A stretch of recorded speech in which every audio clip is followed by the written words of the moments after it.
Assalamualaikum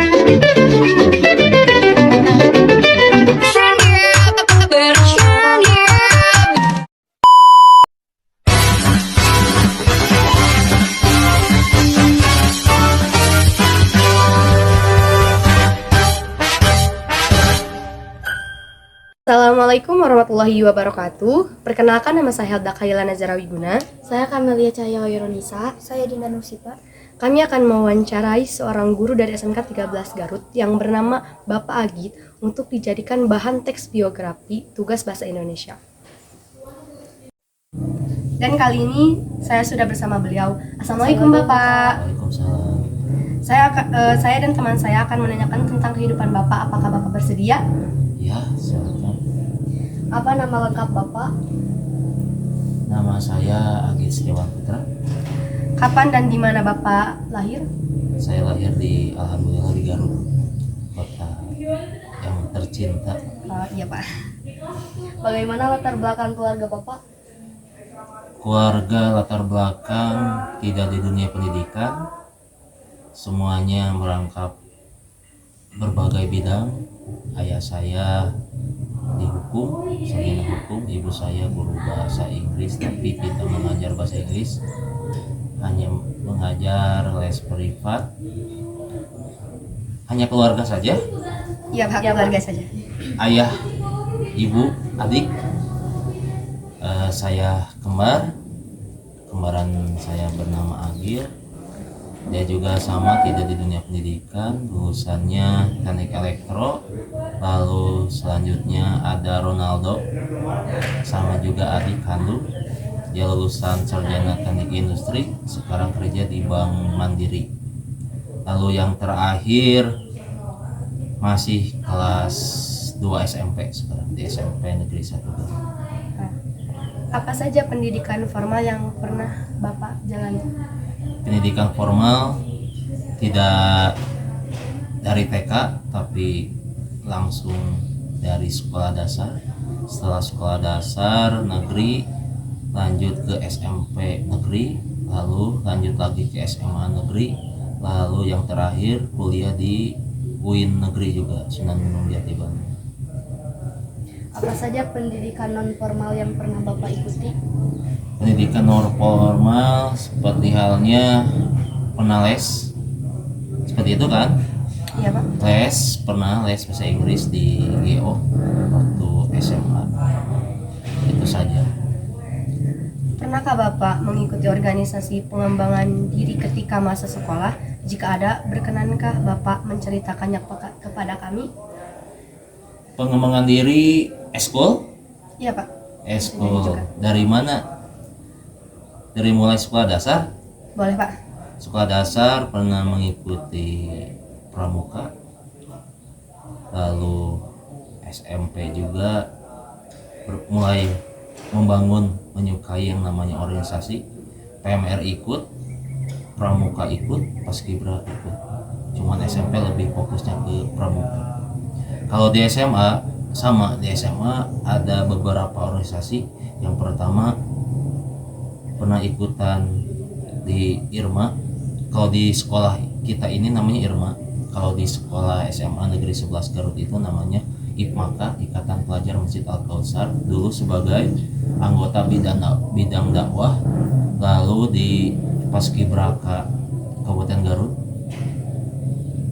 bagian posisinya pelatih. Setelah Paskibra ikutan eskul olimpiade biologi, pernah ikutan lomba cuman tidak dapat.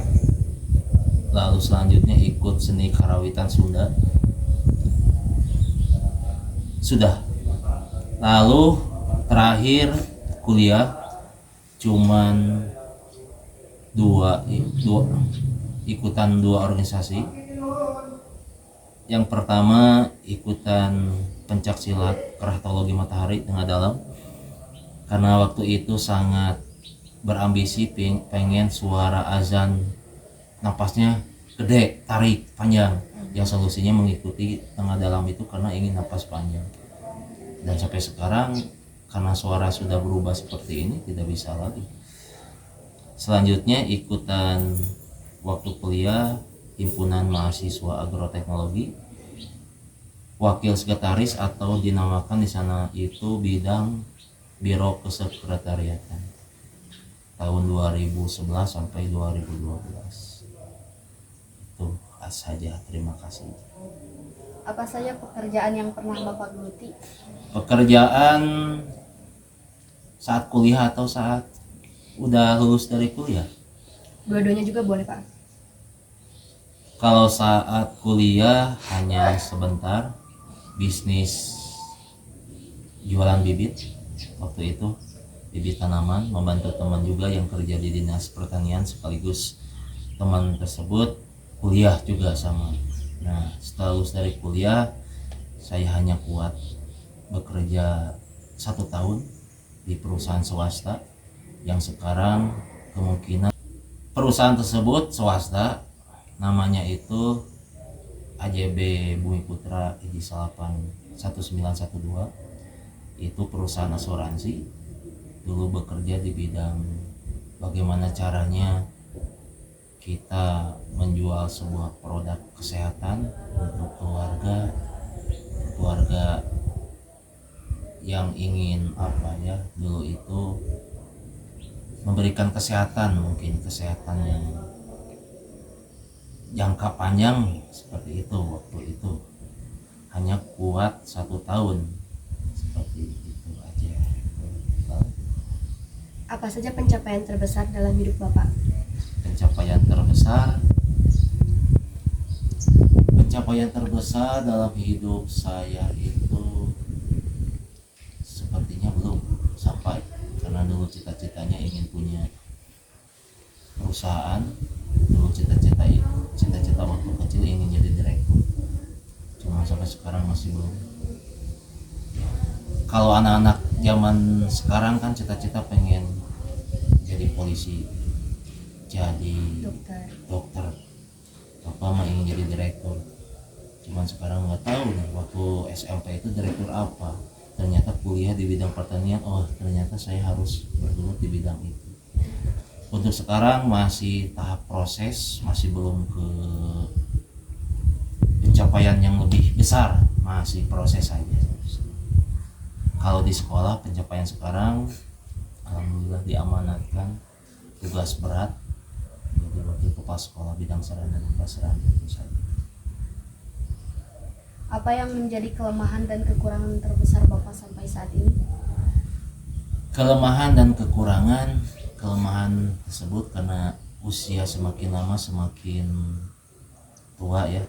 Pola pikir juga untuk kalian nih generasi muda, pola pikir itu nanti lambat laun akan menjadi kurang. Nah, seperti saya yang dirasakan sekarang, pola pikir itu sekarang menjadi sedikit semakin tumpul. Pola pikir, cara berbicara, karena kurangnya atau penambahan lagi kurangnya ilmu juga dari sana. Kalau yang sudah sarjana menekuni pendidikan sudah beberapa tahun lamanya mengajar, Bapak mengajar di sini kurang lebih maju ke 9 tahun dari 2015. Solusinya supaya kelemahan dan kekurangan tersebut dipicu supaya tidak ada yang seperti itu, solusinya ya mau gak mau harus kuliah lagi, menjalani atau melanjutkan pendidikan. Kelemahan dan kekurangan saya itu salah satunya itu adalah suka pelupa intinya. Nah, makanya kalian masih generasi muda, diusahakan jangan ada yang namanya sedikit pelupa, kesalahan apa jangan lupa. Kalau Bapak usia segini sudah lupa, apalagi masih usia kepala 3 masih muda, terbilang masih muda, cuma ada sedikitnya kelemahannya itu suka pelupa. Itu saja, paling pelupa. Bagaimana Bapak memandang masa depan? Untuk memandang masa depan, saya biasanya melihat salah satunya yang menjadi inspirasi saya memandang masa depan itu adalah melihat tentang seseorang yang punya cita-cita tinggi, salah satunya punya usaha yang usaha tersebut tidak digeluti oleh satu bidang saja, bidang yang lainnya. Terinspirasi dari sosok tersebut, salah satunya untuk memenang masa depan tersebut. Selain itu, ketika saya melamun melihat pemandangan alam, berpikir sejenak bisa ada sedikit idenya itu, misalkan apa sih rencana yang ingin saya lakukan nanti. Misalkan ingin punya lahan tersebut, lahannya ingin berapa, berarti prosesnya pasti lama. Namun seperti itu cara memenang masa depan. Memenang masa depan juga selain itu perencanaan. Alhamdulillah udah kan, apa bingung masa depan selanjutnya. Terus Apa yang menjadi inspirasi terbesar dalam kehidupan Bapak? Pertama, orang tua yang membanting tulang mencari kerja pada waktu masih semangat-semangatnya bekerja, anaknya melanjutkan pendidikan hingga ke jenjang sarjana. Ya, inspirasi itu orang tua. Yang pertama orang tua. Yang kedua, inspirasinya itu adalah seorang direktur, karena cita-cita memang dulu pengen jadi direktur perusahaan apa, bisa membangun perusahaan tersebut dari titik nol hingga titik yang dikatakan notabene-nya sukses. Itu inspirasi. Pernahkah Bapak mengalami sebuah rintangan yang berat dalam kehidupan di dunia karir, sosial, bahkan kehidupan pribadi? Berkenankah Bapak menceritakannya kepada kami bagaimana Bapak melaluinya sehingga dapat menjadi motivasi dan pengalaman berharga bagi kami? Oke, kita ambil saja saat kuliah. Saat kuliah itu saya posisinya memang terbilang dari keluarga yang menengah ke bawah, tidak berpikirnya menengah ke atas. Dari sana saya berpikir bagaimana caranya berbisnis. Dulu saya berkeliling bawa koper ke kampus. Dari koper tersebut saya namakan kantin kejujuran. Di dalam koper tersebut isinya itu adalah keripik singkong, keripik kentang dari harga Rp500 hingga harga Rp3.500. Ketika pertama kali berjualan bisnis itu sangat luar biasa tantangannya. Deg-degan jantung, telinga kanan kiri panas, diliatin kayak gimana oleh pandangan orang-orang. Tapi karena niatnya pengen, ini nih tantangan hidup saya bisa nggak berjualan di kantin. Koper tersebut diletakkan di samping pintu-pintu kampus pada waktu itu. Setelah di sana itu, nanti setelah jam mata kuliah selesai pertama dicek apakah ada yang beli atau enggak. Seperti itu tiap hari. Kuat bertahan sampai 2 semester. Karena memang ke semester berikutnya di jurusan pertanian lebih fokus. Nanti itu kalau waktu itu sudah mulai mau persiapan PKL. Nah, selanjutnya selain bisnis itu ada bisnis lagi. Tantangan yang sangat luar biasa itu adalah berjualan juga, tetap berjualan, belajar berjualan door to door. Si jualan keripik enggak di kampus saja, door to door, dari rumah warga ke rumah warga, berjualan kayak sales, belajar. Ternyata itu yang dinamakan nanti kedepannya itu belajar tentang marketing.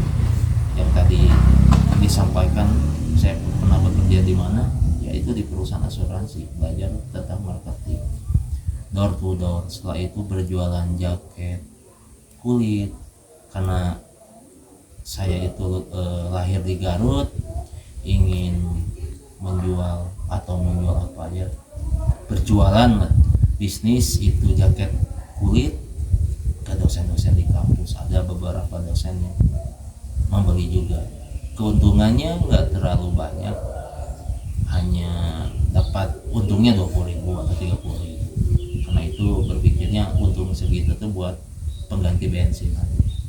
Tantangan terbesar pribadi itu karena saya dari kecil, dari SD hingga SMA tidak pernah yang namanya tidak bergaul sosial di masyarakat.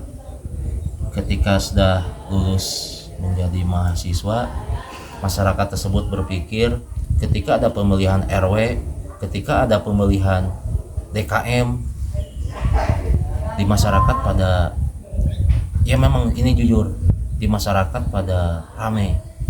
Pemilihan juga RT satu lagi ditunjuk sama masyarakat karena saya waktu di di lembur, di kampung, di Sanding, karena aktif di masyarakat, di masjid juga sama aktif sampai hingga lulus sarjana juga masih tetap aktif. Ketika ada pemilihan DKM, saya menjadi juru bicara juga pemilihan DKM, apalagi saya ditunjuk menjadi sekretaris di DKM tersebut. Saya gak mau karena berpikirnya saya mungkin nanti jodoh saya itu ternyata atau kemungkinan bukan orang Garut. Ternyata memang benar. Dari sana saya nggak mau menjadi sekretaris. Setelah itu, setelah menikah juga sama. Setelah ada pemilihan RT, setelah ayah saya lengser di RT 1 di Kampung Sanding tersebut, masyarakat dari RT 1 tersebut menyerbu ke saya. Diusahakan saya itu menjadi RT-nya di sana. Akan tetapi kan saya memilihnya setelah menikah nggak di Kampung Sanding, malahan di Kampung Majalaya, Bandung. Di sana berpikir udah saja digantikan RT tersebut sama teman saya. Itu aja tantangan sosial, tantangan yang paling berat. Ditunjuk sama RW, pengganti RW ke depannya. Ditunjuk sama pengganti RT, ditunjuk lagi jadi RT. Saya nggak mau. Tapi dari sana berpikir, oh ini loh positifnya ketika saya dari kecil hingga sekarang, karena hablum minanas, sosialnya tinggi di bukan rakyat ya, di warga.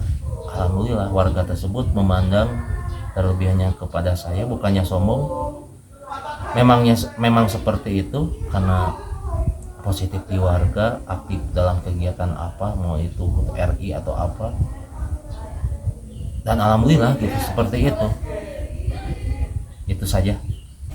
Untuk pesan yang ingin disampaikan saya itu tentang nilai-nilai perjuangan, cukup hanya beberapa aja. Yang pertama, satu, untuk adik-adik generasi bangsa yang mendatang, generasi milenial atau generasi Z, diusahakan kalian itu jangan berkecil hati bila mana impian yang akan diraih itu tidak sesuai apa yang dicita-citakan.